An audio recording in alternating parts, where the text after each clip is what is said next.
Great question. Yes, we were more psychic in those times, but we were in communication with master teachers, but we were more like children, where they were our guardians and they were telling us what to do, and we did it.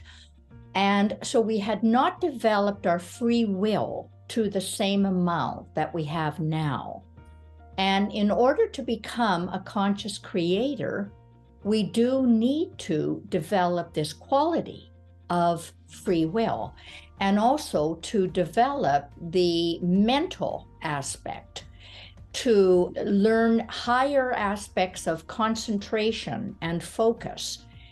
We are in the physical, the astral, the causal, and the spiritual realms right now. And if I'm going to have a not such nice thought about something, then, my frequency lowers and I'm in the lower astral.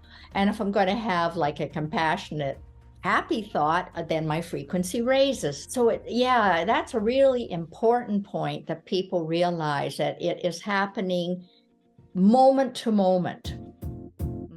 You got to accentuate the positive. Wow, I feel good. A little bit of feel good goes a long way. You're listening to Karen Swain, teacher of deliberate creation, accentuating the positive, showing you a way to a better life. Accentuating the positive, it's not just fad, it's sanity. Who in their right mind would accentuate anything else? If you feel like that's what you want to do. Hello and welcome to another show, Accentuating the Positive with Karen Swain. Always a blessing to be with you all again. Well, today we're going to delve into the Davic kingdom and the elemental world with the glorious and delicious Tanis Helliwell back on the show. Welcome, Tanis.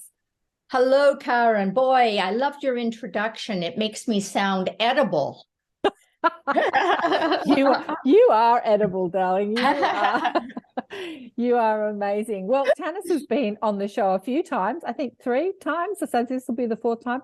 We've discussed a few of your books. I think the last time we had you on the show, we discussed Good Morning, Henry, which I think is an important book about the body elemental or the body intelligence. But you've got a new book out, which is fascinating. I read it last night. Absolutely fascinating. Called The Leprechaun Story, as told to her, Lloyd has told to Tanis Helliwell.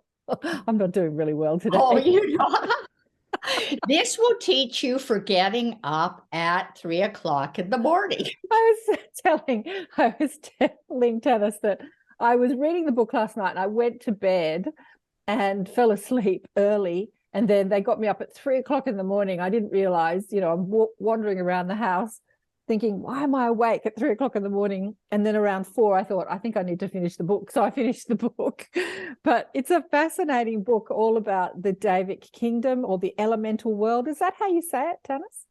The Davic Yes, kingdom? I would say actually the elemental world and world of nature spirits, probably, rather than Davic.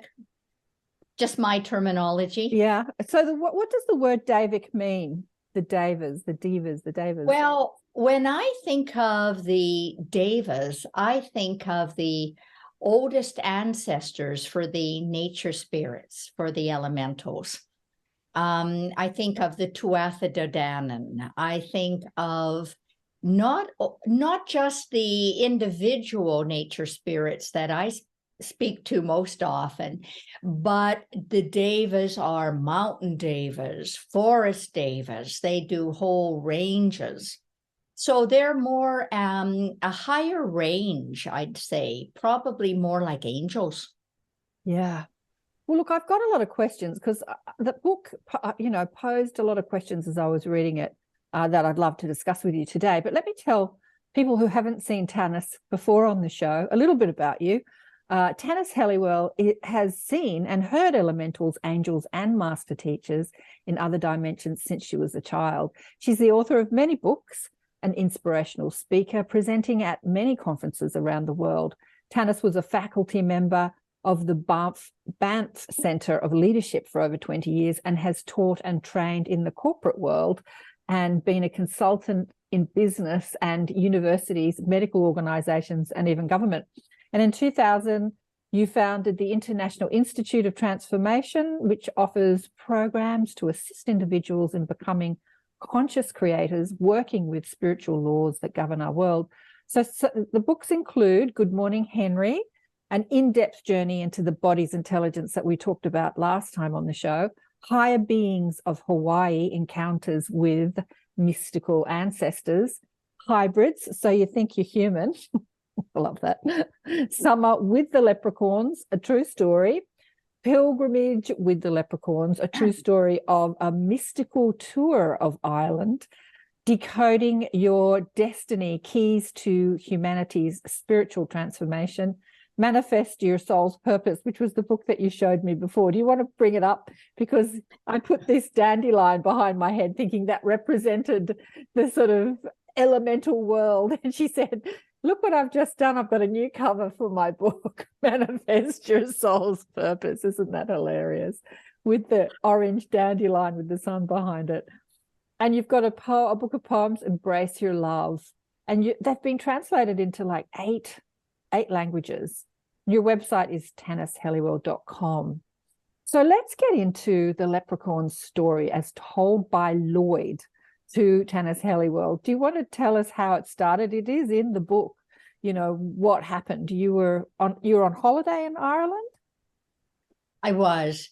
So if folks are asking themselves, who the heck is Lloyd? He is my leprechaun friend that I met about 3 decades ago. And he asked me to write all about elementals, nature spirits, and how they wanted to work with humans to co-create a better world. And he said, but we want to have you write that book in 10 years. So it didn't come out until about 1998, called Summer with the Leprechauns, a true story. And that was my first introduction to Lloyd. And since then, we've written together, I think it is 4 books, including this one. Only the difference with this one, Karen, is that I am not in it. In the other books, I'm in it, he's in it, we're going about adventures together, and I'm the stupid one, he is the bright one always. But in this one, it is his autobiography. So I get about 4 pages at the front just to introduce the book, and then he takes over. So it really is written by Lloyd. I know Tanis emailed me, and I think you said something about, I want to tell Lloyd's story. You know, can we do another show? And I'm like, who's Lloyd? Who are you talking about? So now I know. Now I know. Now you know. What is your relationship? Have you had, because it doesn't say it in this book, maybe it says it in the others, but have you sat down and discussed your relationship, like your spiritual agreement, your relationship with you and Lloyd, you being human, him being a leprechaun? Were you a leprechaun before? Has he ever been human? Like, what's going on? I have never been a leprechaun, even though people look at me and say, I wonder. And he has never been human. And what is our relationship? Oh, gosh. Have you ever heard of anyone called Rudolf Steiner? Okay. Well, Rudolf Steiner met Lloyd when Lloyd was only a young'un. And Lloyd was looking for a purpose in life, and Rudolf Steiner convinced him that he should work with other elementals to create a group that would want to work with humans. And they would stay in the elemental world, so they wouldn't go into human world, so that they'd always stay elemental, but they would develop free will. So after Steiner died, because elementals, and especially Lloyd, get to live much longer than humans, there was a kind of a vacant time when Lloyd didn't have any human to work with, until I went and 3 decades ago moved into a holiday cottage, which turned out to be occupied by Lloyd. So I was hijacked to become the new human partner for Lloyd. Actually, I'm making light of it, but it really is an honor to have been chosen for this, because what he believes in and what I believe in are so similar, in that how do we co-create with the nature world to create a more beautiful, peaceful, and healthy world?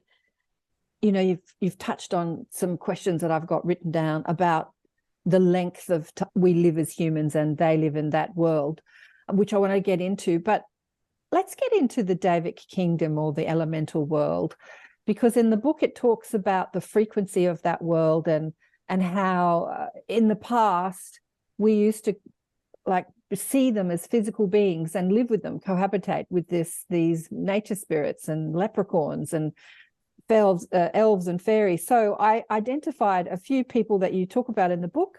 You've got goblins, trolls, fairies, elves, water, earth, air, and fire elementals. And then we've spoken about the body elementals. Is there any other ones that are not mentioned there? And of course, leprechauns. Oh, yeah, let's not forget that. All over the world, First Nations people have traditions of little people. Mm-hmm. In fact, in New Zealand, they call them the children of the mist. Mm. And in Germany, they call them kabouters. The idea of these elementals or nature spirits just being unique to Ireland, I mean, it doesn't happen. And they can also travel in space and time. So unlike us, that are still humans that are landbound on the three-dimensional reality, they live in a little higher frequency.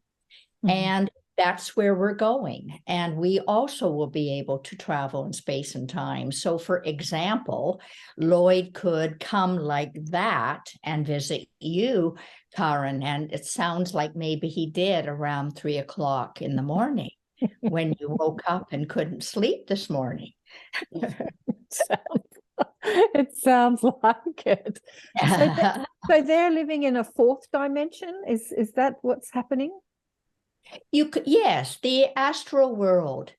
The lower astral world has many different worlds within it. So you've got like the dragon world, the mer people world, the elemental world. And as soon as we become conscious in the astral world, which is where we're going in this 2000 years, then we also will become telepathic, mm-hmm. and be able to travel in space and time and go visit all of these worlds. And for people who are more clairvoyant currently, this is possible right now. Yeah. Mm-hmm. Yeah. So in our history, we were in a different density, and then we've, over the last, I don't know, a few thousand years, we've lowered into a lower part of the third density, and that world has disappeared to our five senses. And now we're moving back into acclimating to that density, but they must be evolving. Their world must be evolving as well as our world is evolving. Because I remember in the book, it talked about in the Atlantean times, we had access to these beings physically, but we weren't at the same level that we are now in our evolution, even though we were more advanced in many ways and more psychic and telepathic in many ways. But there was something different about the evolution of where we are now. Like, it's a different level of evolution. Do you want to talk about that? Yes, that's a great question. Yes, we were more psychic in those times, but we were in communication with master teachers, but we were more like children, where they were our guardians and they were telling us what to do, and we did it. And so we had not developed our free will to the same amount that we have now. And in order to become a conscious creator, we do need to develop this quality of free will, and also to develop the mental aspect, to learn higher aspects of concentration and focus. Because if we're going to manifest anything, we have to have focus and concentration. And that's where we're going as well. Yeah. And I think that it speaks about the book. I've written some of this down. What have I got written down? It speaks about in the book their journey. Yeah, this is a quote from the book. Thousands of years ago, elementals who had developed the strongest will, as you talked about, started to incarnate into human evolution. They are now the hybrids, which you've written about and we've spoken about on the show before, part elemental and part human, because elementals are ahead of humans in the arts of dancing, painting, poetry, acting, singing, and making crafts. These elemental hybrids have helped you, humans, to develop the arts and created a more beautiful, more beauty in your human realm. The creator hoped that if humans had more beauty in their world, they would want to go that way and not down the road of destruction. Did that work? I don't know if that worked. But also it speaks about how their evolution is that they are an emotional world, but they don't have that sort of connection to the causal realm of free will or thought, where thoughts are created. Mm-hmm. Do you want to explain that a bit more? Yes, and they are developing that. And that's one of the reasons they want to work with humans, because we have this much more developed than they do. If they work with us, then they become more like us. And if we work with them, we develop more creativity and a more playful, spontaneous nature. And also elementals, they don't question what they're supposed to be doing. They feel and know the will of the creator, and they are aligned to that. Right. And we've developed our free will, but we've gotten sidetracked a little bit away from alignment to the spiritual purpose for us all on this beautiful planet. Yeah. Another thing I'd like to discuss with you, it says in the book that Pan is the Jesus of the elemental world. Who is Pan and how is he the Jesus of the elemental world? They would call him the great Pan, the great god Pan. What we know of Pan is that his religion, if you like, started in just before Greek times. And the first notice about him was in ancient Thrace and what used to be like Yugoslavia, Hungary, that whole area, and then came into Greece. And when the Greeks talked about Pan, they talked about him always playing the flute and how he was quite an old belly and not so attractive human being. But women loved him and musicians loved him, and he was very playful and animals loved him. And that same image of Pan, which has come into that part of the world, is the same as Kokopelli in the American Southwest, that same being. So this is a mythical being and an evolution that is evolving here on the earth, that has evolved in, I say that this particular being has evolved in Capricorn. And sometimes when we see Pan, we see him with cloven hooves. Yeah.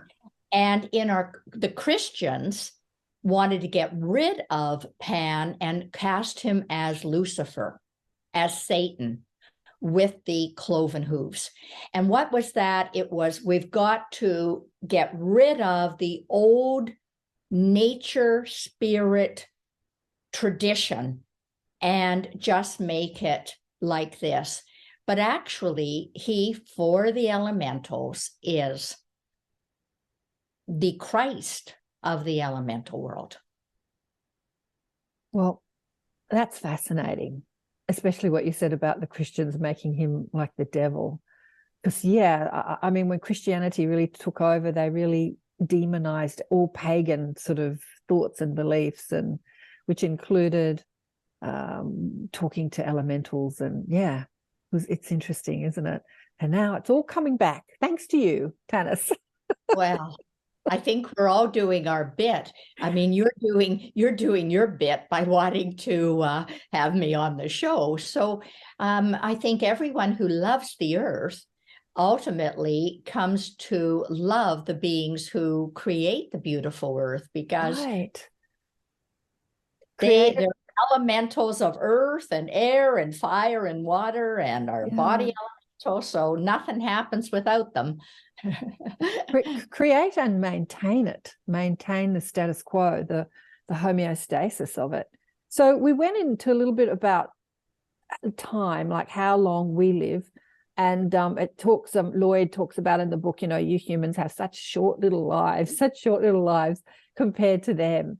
And I think I wrote down that like trolls can live for thousands of years. And do you want to talk about how long they live for and why do they have longer lives than we do? Well, elves have longer lives than we do. A lot of it depends on how highly evolved they are in their own evolution and in the astral world. And when we go to the astral world, when we relinquish our attachment to this physical body and this reality, we also live way longer, much longer lives. So we don't have the deterioration that happens in this very heavy frequency that we are currently living in. And we know from the Bible, if you read the earlier parts, the Old Testament, that people did live for hundreds of years at that time. It's spoken of because people were more aligned to spirit, and also it was a much earlier time. It wasn't just 2000 BC, the time of Moses, but it went back way further than that, the Old Testaments, thousands of years. And I think too, because life in this three-dimensional experience, with the availability of the range of emotions that we have available to us, is difficult, and maybe living a shorter life is easier to have a shorter life than to like live for hundreds or even thousands of years coping with our stressful thoughts and negative emotions. As you said, we were more aligned back then. Maybe we didn't have as much to worry about. I don't know. And free will gives us that choice to like choose fear or choose love. And a lot of us choose fear a lot of the time. That can be exhausting and makes you sick, right? And people die young. My mum died at 50. She had a lot of fear and a lot of worry and a lot of resentment, and bang, she was out at 50. Yeah. Let's talk about death and dying. They were talking about the way that they die is that they fade. Yeah. Fading is how an elemental dies. Yeah. And then it said fear of death creates illness in your human life, they talked about. I want to talk about the way that they transition out of their experience, because we talk about it as an astral experience, but in their experience, it is a physical experience, like their flesh and blood, they wear clothes, they eat, they have an exchange of, money, exchange worth, and like their experience is as real as our experience. It's just in a different frequency. So how do they transition out of that? If they don't unless they have an accident and get run over or something, they fade. The difference between humans and elementals and the dying process is we cling to what we think is our physical life, and that this is us. Mhm. This is us. And so it's a clinging to the ego, really. The ego, the personality in this life has this, I'm going to die. When I physically die, I'm dead, I'm gone. And they don't want that.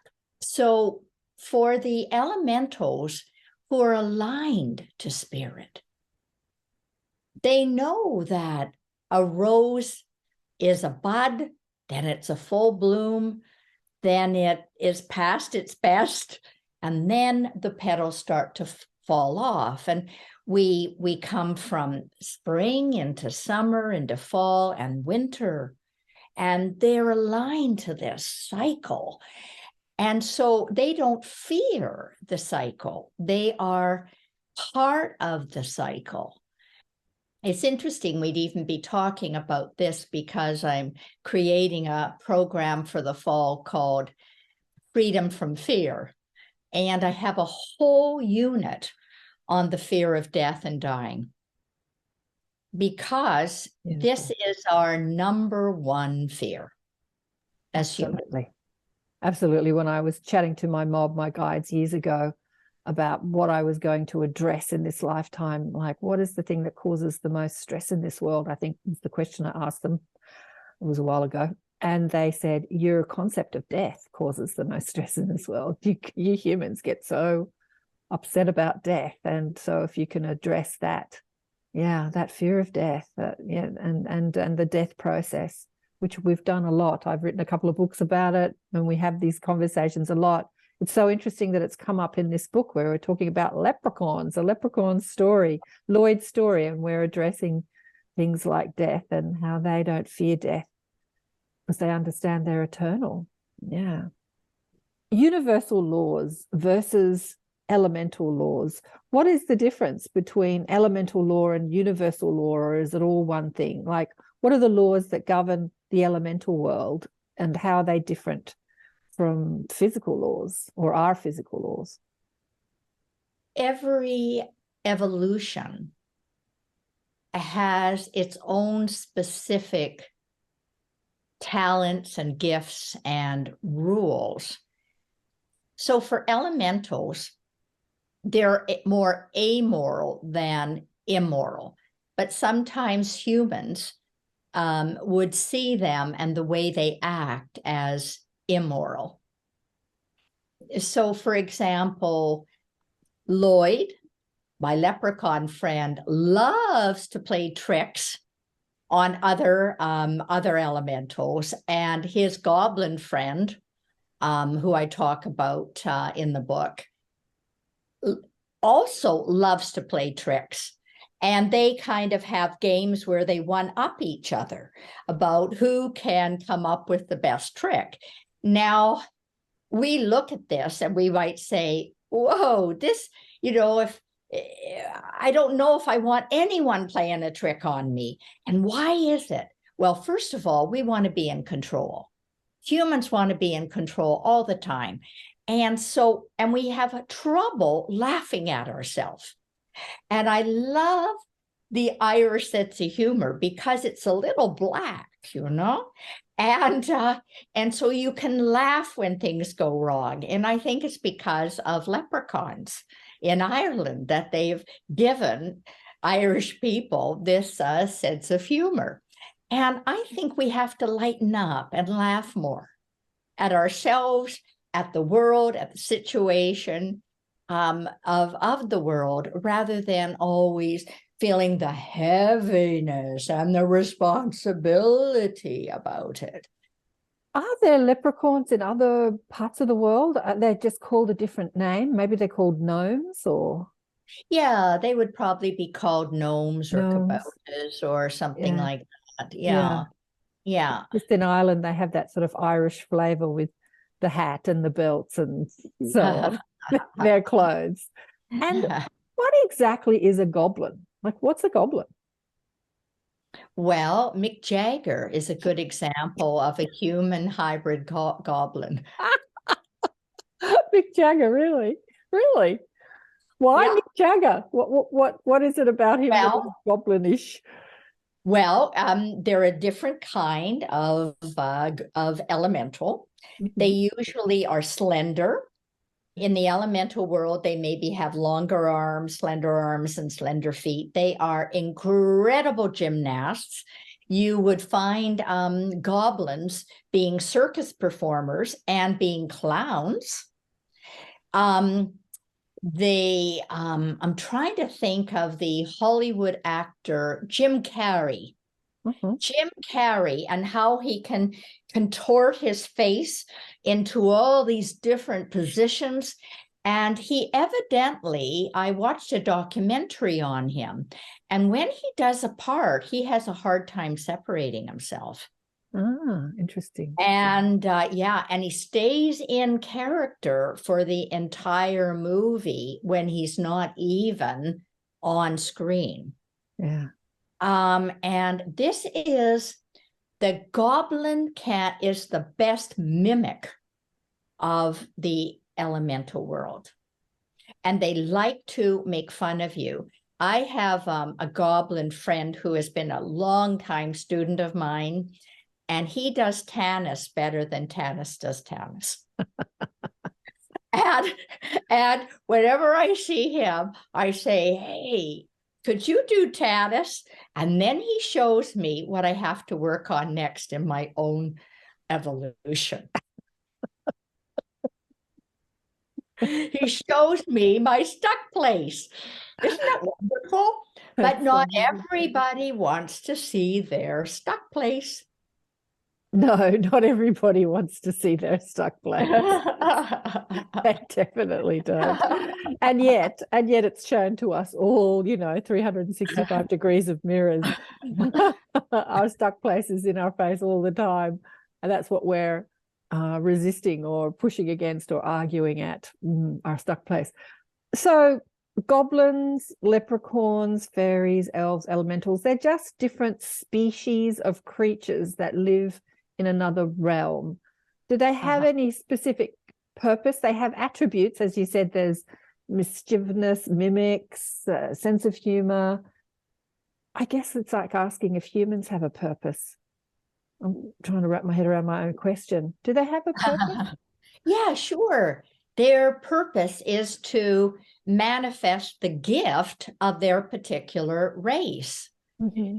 So, except for Lloyd and the group to which Lloyd belongs, because they're a bit of an eccentric outcast group where they didn't want to be just a leprechaun making shoes or just a goblin tripping up humans.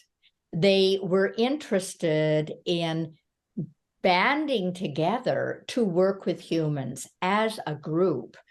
And so this is this only happened with Rudolf Steiner, that was created. Before that, it was a goblin's a goblin, a leprechaun's a leprechaun, and you don't go crossing them. But now even we have mixed marriages. Yeah. So, and this wouldn't have happened before either. So there you go. Which is part of the evolution of their world, where they're integrating. And I guess humans have done that too. Like we've mixed different ethnicities, and I love that. It creates. So when you have mixed marriages in the elemental world, you're creating a new species, I suppose. A new. How's that work? Well, it's sort of like the way it works in our own world. If you take a Black person and a white person and you put them together, you have a mulatto person, lovely coffee-colored person. And so in a way, you get qualities and characteristics of both races. Yeah. So let me ask you, is Lloyd happy with his book, the way that you've written it? Is he happy? Is he happy? Yes. Yes. He is overjoyed that it's come out, and it's getting lots of reviews on Amazon. So he's very happy about this. And even in Australia, because I know you're Australian, you have a magazine called Nexus, a new magazine. And Duncan Rhodes, who is the editor, publisher of it, has asked me for the first chapter that they're putting out, I believe, in May, June. Nexus has been around for a while, and it might have a new publisher, but the magazine's been around for over 20 years. Yeah. Oh, that's exciting. So what was his purpose of telling his story rather than just speaking like you did in the other books about the world itself? Why did he want to tell his story, Lloyd? Why does anybody write their autobiography? I think he felt that that it was kind of a culmination. He's now in late middle age, or you could say early old age, and he's at the same stage we go through of reviewing our life. Yeah. And he wanted to review it, and he also wanted humans to see the elemental world purely through an elemental's eyes. Beautiful. Not as a novel, not as fiction. And as far as I know, Karen, that is the only book that I have ever seen that was written from by the denizen of another nation that wasn't sci-fi. Mm-hmm. I suppose to many people, speaking about this stuff is fiction in their mind. It's mythical, it's fiction, it's not real. But if we can imagine it, we can create it, right? Like thought creates reality. So there are so many vast realities available. There's just, it's like the vastness of reality is mind-boggling, because if you can think it, it can be manifest. And more than creating it through thought, often thought is just that connection to that reality. If you're thinking about a dead loved one, you're instantly connected to them. If you're thinking about elves and fairies, you're instantly connected to that world. And your imagination or your thoughts about that is like being channeled to you from that world in many ways. Like we call imagination fiction, but it is just tapping into another experience, another dimension. Yeah, and it's great that you mentioned talking to a dead one, because dead ones, we tend to think of as dead ones, our parents or grandparents, actually are in the astral realm. Yeah. And when humans are in that realm, they are telepathic, just like mentals are. Yeah. I wanted to talk about the telepathy, actually, because what does he say? What have I written down here? Are they all telepathic? Is everyone in that realm telepathic? Because it's not, but that's not the only way they communicate, because they obviously speak to each other through voice and language, right? Or is it all telepathy? It's telepathy, and people say to me, well, how do you hear them? And I hear it as words, but it's instantaneous. It takes me a while to get it all down, because it's like quick. It's quicker than using the sound waves that we use in order to speak and to hear. Telepathy is instantaneous, but it can be translated into dialogue in order to bring it down to this reality. But in the book, you've written it in a way as if he was speaking it with his Irish lilt. Yeah, that's the way I hear it. That's the way you hear it. So they are speaking to each other in a language, maybe not English. Yeah, they are. Well, that's another good point. Is it English? Well, no, sometimes it's Gaelic. Right. It's Gaelic. But once again, when you're in the other reality, in the astral world, you don't have a problem with understanding German or Italian, right, or some other language. It's telepathic. Yeah. We know exactly what that person is saying. Yeah. I wrote down an excerpt from the book, because elementals are telepathic. This is Lloyd speaking. It is very difficult for one of us to hold a secret from the rest. Sure, maybe for a short time, but it will slip out. Humans, on the other hand, can get away with shameless behavior their entire short lives, and no one finds them out. Out. You've written out. Finds them out. I think that's funny. Yeah. So they can't get away with lying, whereas we can get away with lying for a whole lifetime, for lifetimes. Well, as we know, there are some politicians who However, what is so interesting is that we're at the time in human evolution where even in our own short lifetime, quite often people's lives are being uncovered. Absolutely. And isn't that, and you see, this is because we are moving into this astral reality, and what maybe 100 years ago, no, you wouldn't have known. Now you find out. Yeah, it's the great uncovering, the great reveal. We're in the time of the great reveal, but not only revealing the lies and the corruption, but the revealing the hidden worlds, which is what we're talking about. It's like we're revealing our telepathic powers, our psychic powers. We're revealing hidden worlds, hidden ancient history, other civilizations in the cosmos, that, you know, lies and corruption. It's all up for review. It's all up for review. It's a fascinating time.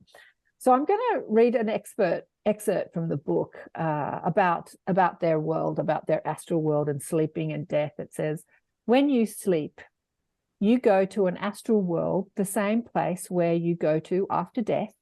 The human astral world is only a whisper away from our elemental astral world, and some of you cross over into our realm and enjoy our world. So this is when we're sleeping, at least for a time of your sleep. However, most of you forget your dreams and don't remember our time together. When elementals sleep, we go to a higher astral realm where other evolutions exist, or even the causal realms where thoughts come from. Most of us are as unconscious of beings in these higher realms as humans are unconscious when they come to the astral world where we are, or other evolutions live. Evolution continues in all realms, and you don't die when the physical body dies, which we've discussed. Yeah, it's beautiful. There's so much in this book. Lloyd goes into a lot of his hand fasting, you know, finding a partner and his life, which is interesting. I know that word, hand fasting, from Outlander. Oh, yes. Well, it's a Gaelic term.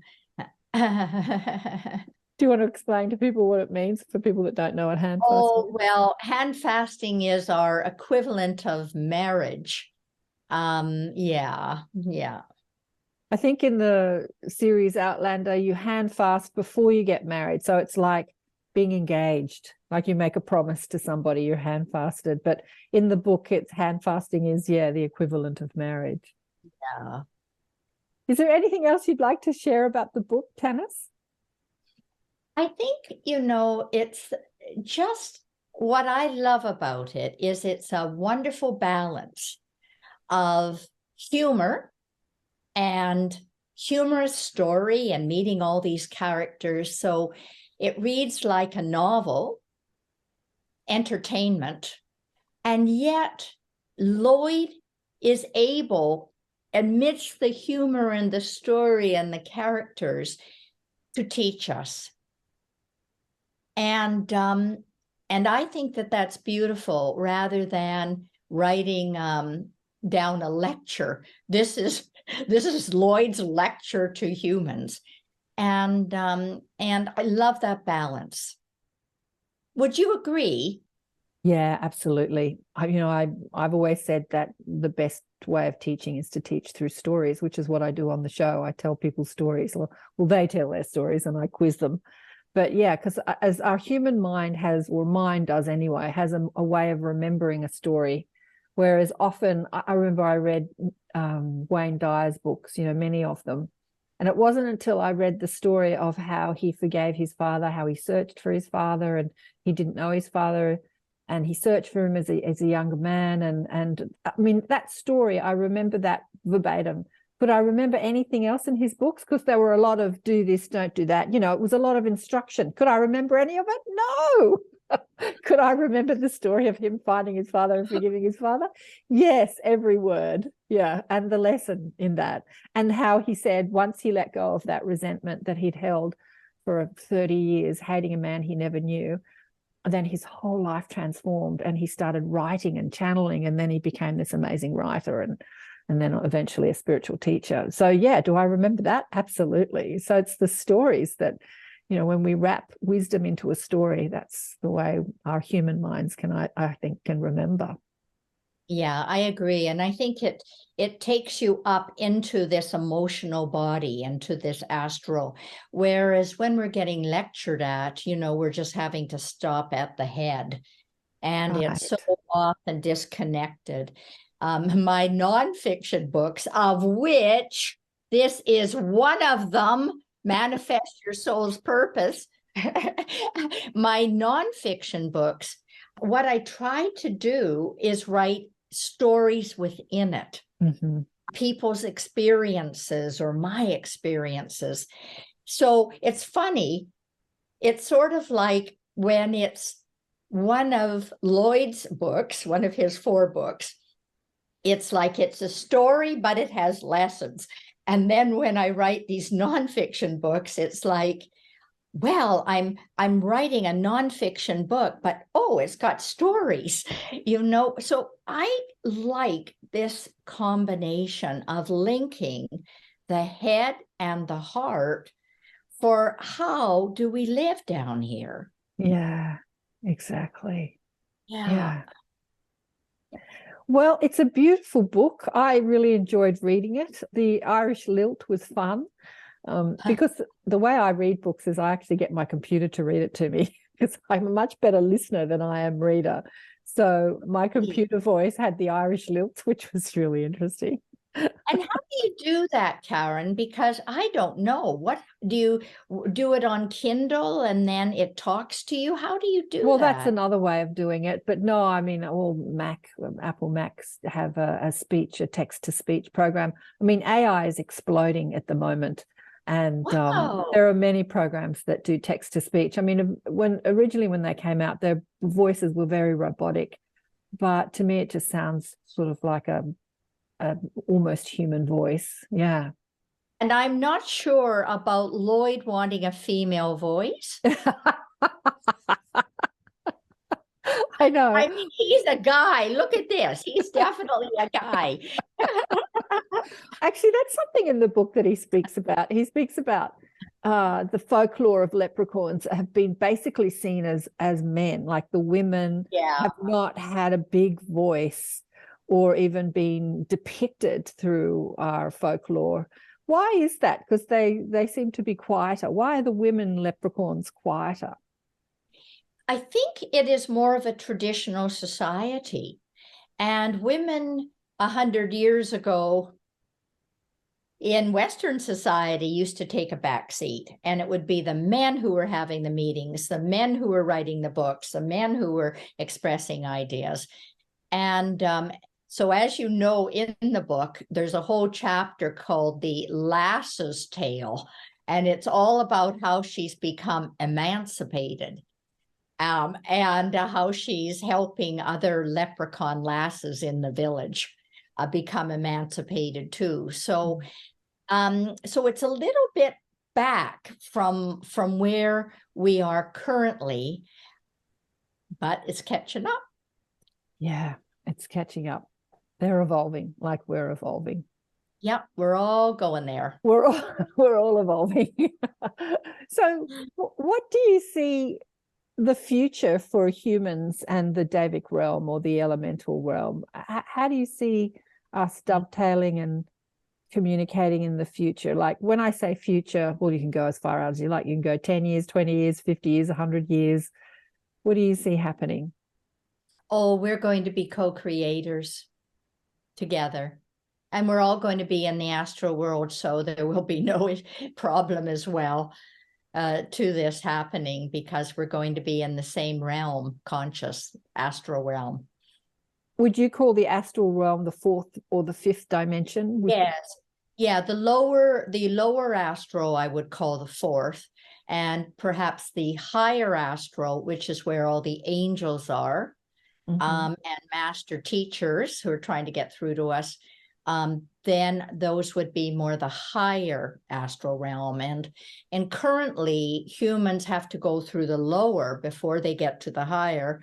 And in many ways, the lower astral are the hell realms that we have always heard about, because that's where all of our thought forms and negative frequencies went to, anger and lust and greed and blah, blah. So we've got to transmute our old thought forms that are in that lower astral realm so we can get to the higher realm, which is what people think of when they think of the Aquarian age, the enlightened human. Oh, we're going to talk to the angels. Well, yes, yes, yes. However, purify. Well, I mean, all that's available right here, right now, to talk to angels and communicate with elementals and to work with the elemental frequencies. And, you know, I'm doing it, you're doing it, many of us are doing it throughout the planet. So we're already living in that realm. But We are, and yet we're experiencing, you know, the third dimension all around us. It's like we're in a little bubble and we're experiencing the I'm really glad that you brought this point up, because like simultaneously we are in the physical, the astral, the causal, and the spiritual realm, you know, right now. And if if I'm going to have a not such nice thought about something, then, you know, my frequency lowers and I'm in the lower astral. And if I'm going to have like a compassionate, happy thought, then my frequency raises. So that's a really important point, that people realize that it is happening moment to moment. Yeah, moment to moment. Absolutely. So just getting back to, before we finish, them being less deliberate creators than we are. And then they're moving into, their evolution is moving into having more free will like we do.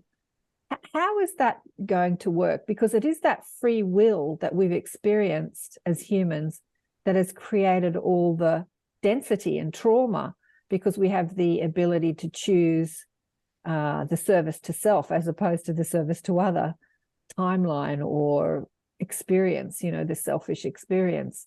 So how does it work with them? Because they do experience anger and frustration. They have negative emotions where they live. I mean, how does all that work, Tanis? Oh boy, that's a really difficult question. Well, first of all, they were granted a dispensation by the beings that oversee both elemental and human evolution to do this. So it is aligned to spirit. So we can't ever second guess spirit and its intentions.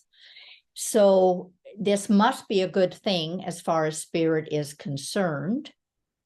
And I think one of the things that will come out of it is that we will have met our match.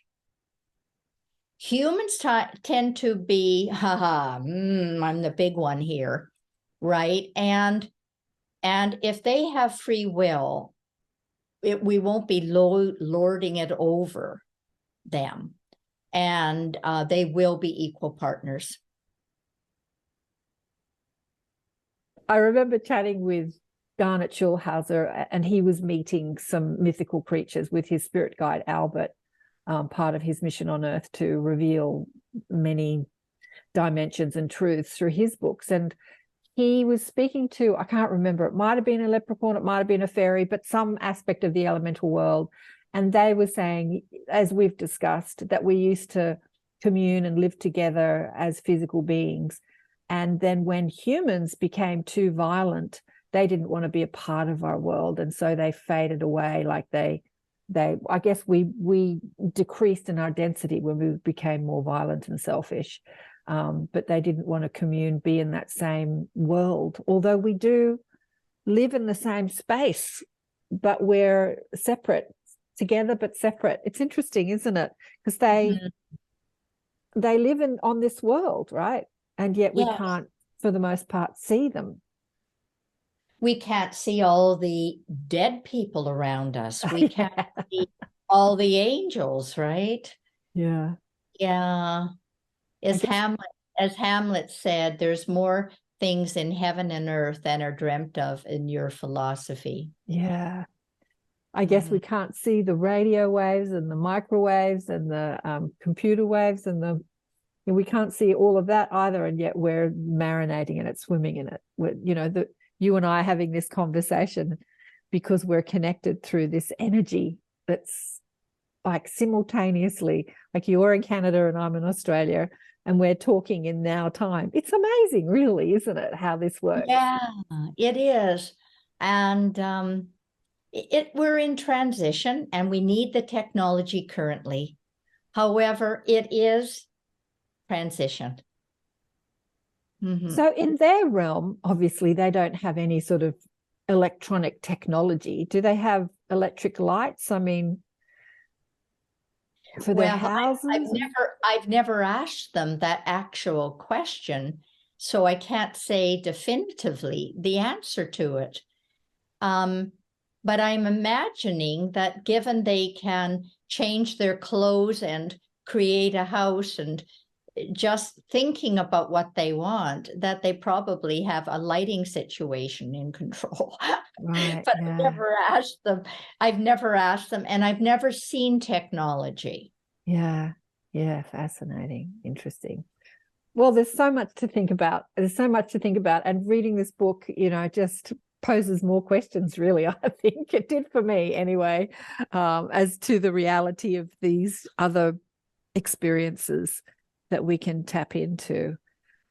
Yeah, it's been beautiful to chat with you again today. Tanis, have you got anything else you'd like to share with people? I just love speaking with you because you're such an optimistic, joyful person. And no, I've just really enjoyed our chat again. Thank you for being on the show. It's always a pleasure and beautiful to chat with you. And yeah, you've blown my mind once again. I feel like I want to go and read the other books that Lloyd wrote through you, because they probably explain many of the questions that I've been asking, right? The other books. Yeah, some of them. Yeah. Thanks again for being on the show, Tanis. Thanks, Karen. I always love talking with Tanis. The two of us just had the biggest conversation about life, love, and the universe after I turned off the recording, because I was showing her some technical skills about how to, get your computer to talk to you, the way I read books, and we got into all sorts of things. We started talking about ChatGPT and the explosion of AI and technology and where it's going, and is it a good thing for humanity, or is it going to crush people's creativity? And as we spoke about in the show, about how the Davic realm or the elemental realm inspires creativity and dance and art and all that sort of stuff. And with the new AI that's coming out, you just press a button and does it all for you. Write a book for me, make a painting for me, make a picture for me. Yeah, just make a cartoon. Like, it's like AI is all doing it for you without you having to think. Is it squashing our creativity? Is it a good thing? Is it a bad thing? Anyway, we were debating that. I should have had the recording going. And then we were talking about getting older and old age and the mindset about old age. And I think she said that she's running a course on one of the courses that she was talking about death and getting older, the mindset of getting older. I was telling her that I saw a thing about Clint Eastwood recently. I don't know where I saw it. I see so many things. Anyway, and he's in his 90s now, I think. And somebody was interviewing him and said he's directing another movie and doing all this stuff in his 90s.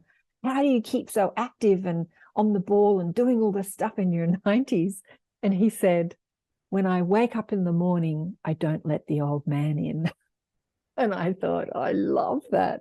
That's my mantra. That's my mantra. When I wake up in the morning, I don't let the old woman in, because, turning 60 last year, I've had thoughts of, am I past it? Do I let the young ones take it over? Should I stop doing this? I've had these old age thoughts.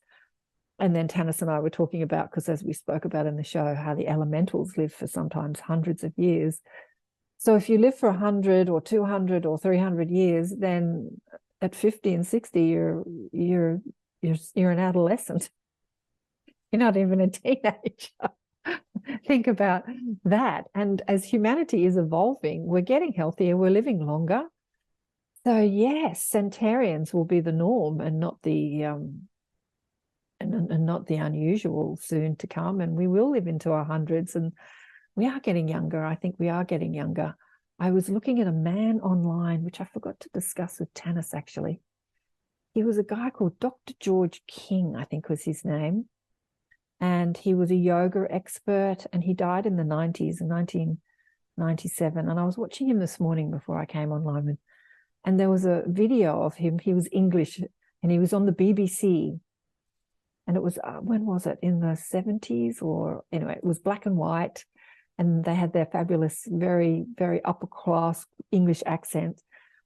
And the man asked him how old he was. And I'm looking at him, I'm thinking, yeah, he's probably mid-50s, 60s. And he said, oh, I've just turned 40. And he looked so old. And I think to myself, right, yeah, we're getting younger. We're definitely getting younger. He looked older than me at 40 than I do now. So yeah, it's interesting. It's interesting. And you look at movies in the 60s, in the 50s and 40s, and people in their 20s looked around 40. I don't know if it's because of how they dressed, but yeah, movies like The Birds and things like that.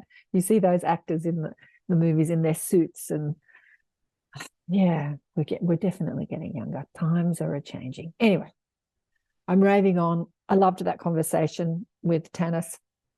She's got so much to share with the world. Honestly, she's such an amazing woman, that she was telling me that she's had a difficult period because she's been going through some health things and, thoughts herself around aging. Don't let the old man in. Don't let the old woman in. Wake up in the morning and don't let the old person in your thoughts. Anyway, who's coming up in the Inner Sanctum? Kevin Briggs, one of my favourites. Kevin Briggs is a ET here on Earth. He lives a very normal, he's one of the most normal human people, but he's one of the most extraordinary people I've ever met, with his connection to his spirit guides and his galactic guides, who are physical and appear to him physically and take him up on ships. And it wasn't until about 5 years ago, he's in his late 60s now, I think. So he's in his 60s, where his guide said to him, okay, you've got to write about your experiences. But he led a life in the UK as a policeman, and then retired in Florida and did some real estate stuff. He loves being human. He has the experience of leaving his physical body and traveling through the astral worlds and hanging out with his dead relatives. And they said to him, stay. Somebody said to him, stay and play with us and don't go back to your physical body. And he said, no, I really enjoy being human. He's like one of the only people that I've ever known that has remembered being on the other side, enmeshed in love, like marinating in love and bliss, and said, no, I want to go back to the third dimension. I'm really having a good time. Most people are like, no, I don't want to go back. Anyway, he's our guest in the Inner Sanctum next month. So if you want to meet Kevin and quiz him, he's been a guest a few times. Just adore him. He will be there. So join up, and you can join us on Zoom. All right, I'm going to go and pat the cat. Have a cup of tea. Big love to all of you. Thanks again for listening and watching and sharing the shows. Share. I'm going to stop saying that. I'm getting over saying that. But leaving a comment and pressing the like button and subscribing and sharing the shows, and really makes a difference. It gets these conversations out there. Tanis and I had a long discussion about that too. We had such a great conversation after the recording went off, just talking about different things. But I'll get her on. She'll be back on again, I'm sure. She's just delightful. Remember to check out the book Awakened by Death if you haven't already, and I'll catch you next time. Bye for now.